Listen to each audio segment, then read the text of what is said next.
Superman is the most powerful, but also the most vulnerable superhero you can imagine. He's an incredibly conflicted, lonely, and lost person. It's a timeless story.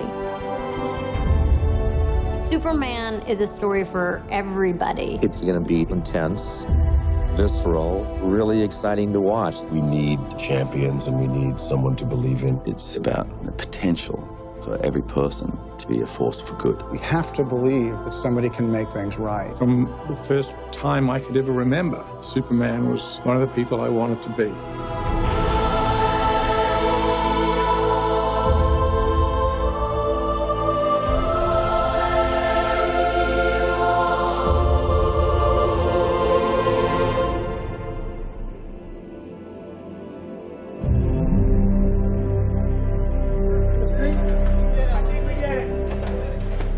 Chris Nolan was working with David Goyer on the story for The Dark Knight Rises. David started talking to him about this idea that he had about reimagining Superman.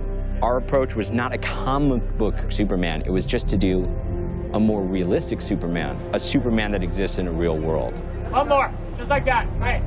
I remember I said to Zack, I don't know how you do this. I don't know how you take this character and modernize him and make him cool to a modern audience. And they pitched their ideas, and we were like, wow, they figured it out. What Chris and David did was, let's let the audience participate in the experience of being Superman without breaking the things that make him Superman. They were able to sort of make him relatable, ground him, and make him feel real. Not bad. The holy grail of the rehearsal is still out there. Working with Zack is great. His energy is always up. As much as the hours are extremely long, Zack keeps stuff interesting. Zack is very detail-oriented. He never misses anything. He just has a really strong idea of the story, and he has a really strong idea of character. Zack knows exactly what he's looking for, and he knows when he has it, and that gives you a certain amount of confidence. You'll turn, and then you just press on. One really interesting thing with Zack, he's probably chosen the hardest possible way by making it, for the most part, a single camera. You don't work on movies of this scale with a single camera. Even though we're walking around and making shots, the frame is always being analyzed and refined as we go. Boom, they come off. He wanted to give the film this feeling that even though we're dealing with a superhero, this could be going on, or maybe it could happen tomorrow.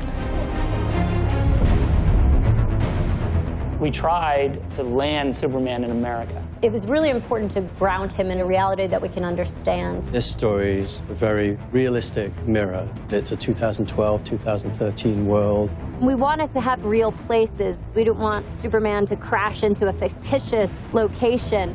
We wanted everything to feel as real as possible. There are ways into the story through that contemporary world. There's a real connection for the audience to understand this is our contemporary condition. The most minute little detail all the way to the biggest, broadest concept, all of it gets the same attention. It really makes the movie deeper and more interesting on every level.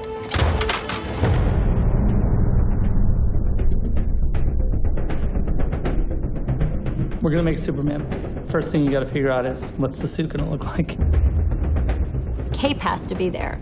If you look at the suit without the cape, you realize it's not Superman. But you know what? I think the underwear outside the pants is something that maybe can go. The reason why his underwear is on the outside of his pants, it's a leftover from Victorian-era strongmen. I probably looked at hundreds of versions with underwear. It fell by the boards because I couldn't make it consistent with the world that we were creating. It was really important for Zack for the suit to make sense. So it's not like, where did the suit come from? Did he hand make it? Did his mom make it? We had to create a world where that kind of outfit was commonplace and make that feel natural. It's kind of like chainmail to the knights of medieval times. When we go to Krypton, you can see the council members, the soldiers, they all have the same skin suit. Sometimes you'd see it with a cape, or sometimes armor would go on top of it. It's a really high-tech kind of fabric, which I think is a nice departure from the spandex. What's the S stand for? It's not an S. In my world, it means hope. Well, here it's an S. The Superman S is said to be the second most recognizable symbol on the planet other than the Christian cross. The fact that the S in a shield exists on the chest of a superhero from another planet is a huge design problem. So if the S glyph is related to Superman and the House of El, We see it on Zurer and we see it on Lara as well. When you look at the council costumes, they all have their glyphs, their shield. We looked a lot at medieval heraldry and symbols of dynasties and guilds and things, so we created our own version of that. You have to go and find the why of it. You know, it's like an illuminated text. There's a reason why those monks have been redrawing that same thing for 1,000 years. It's got a very alien feel to it, while being recognizable as a suit that we know and love. It's that fine line of reinventing him, but still seeing him in there.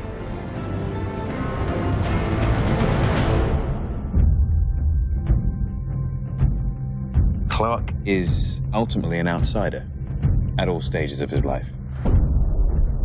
You see him have all these odd jobs. He's on a quest to find out who he is, where he came from. One of the unique things is that he's an alien. I have so many questions. Where do I come from? What world do I belong to? Is it this one or is it another? Do I have another father on another planet? Who am I? He's kind of lost in the world and doesn't really have a place. Starting the movie from that point of view allows the audience in because they share those same questions and insecurities about their places in the world. One of the things that's really important to Jor-El to try to communicate to his son is that these strengths that he has. It's a huge responsibility. His teachings are all about leading from the front, being a shining hope and example, and not hiding what it is that you are. He'll be an outcast. I'll kill him. How? He'll be a god to them. Instinctually, when something bad happens, he is able to react. And when he reacts like something nobody's ever seen before. Jonathan teaches a slightly more careful approach. He's more protective of what Clark is. Things happen as he grows up where people know that he's different and they're hiding this secret.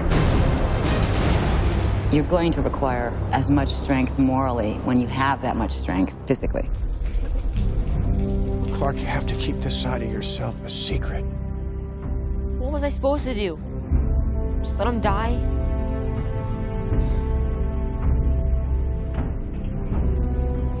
Maybe. We have this character that has all these incredible powers. Everybody wants to fly. Who doesn't want to fly?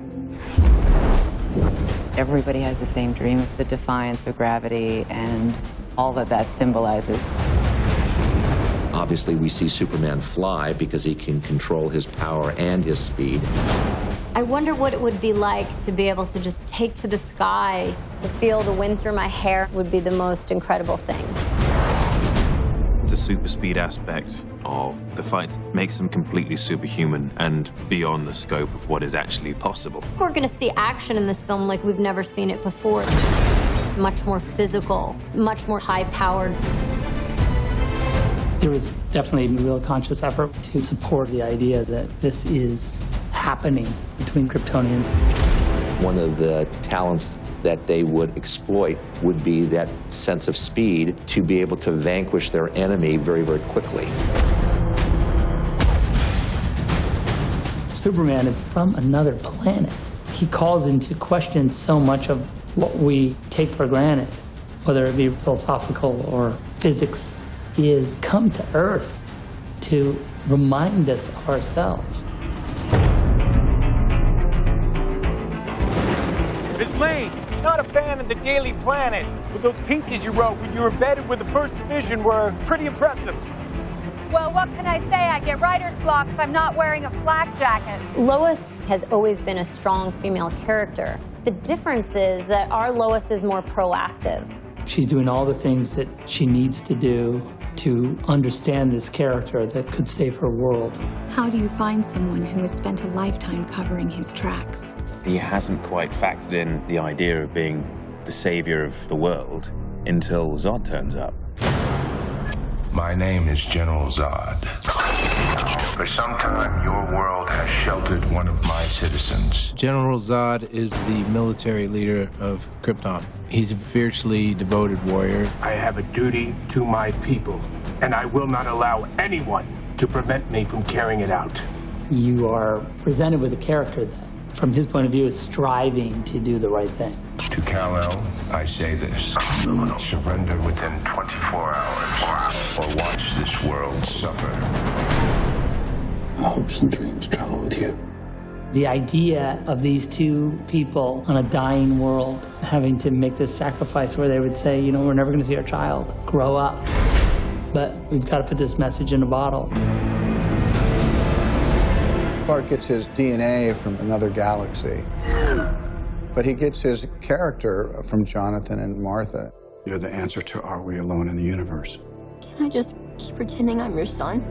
You are my son. Kevin plays the part with such tenderness and empathy and understanding. What do you do when you have an offspring that's this powerful to instill a sense of right and wrong? Well, look at you!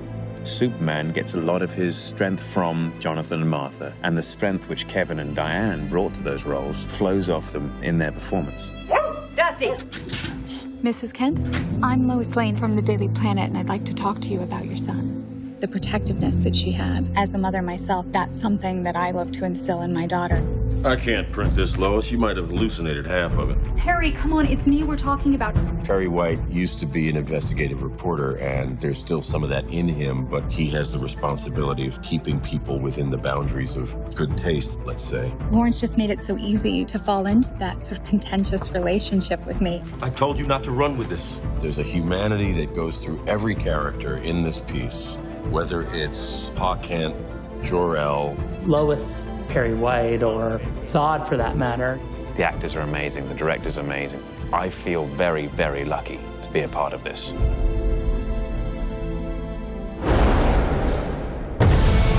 It's reinventing Superman. What'll really be modern about what we're doing is Zack's vision of it. This imagining has such a sense of humanity. It's a spectacular adventure. People are going to feel part of the movie. The scope and scale of the movie is epic. Every scene, every moment, you haven't seen that.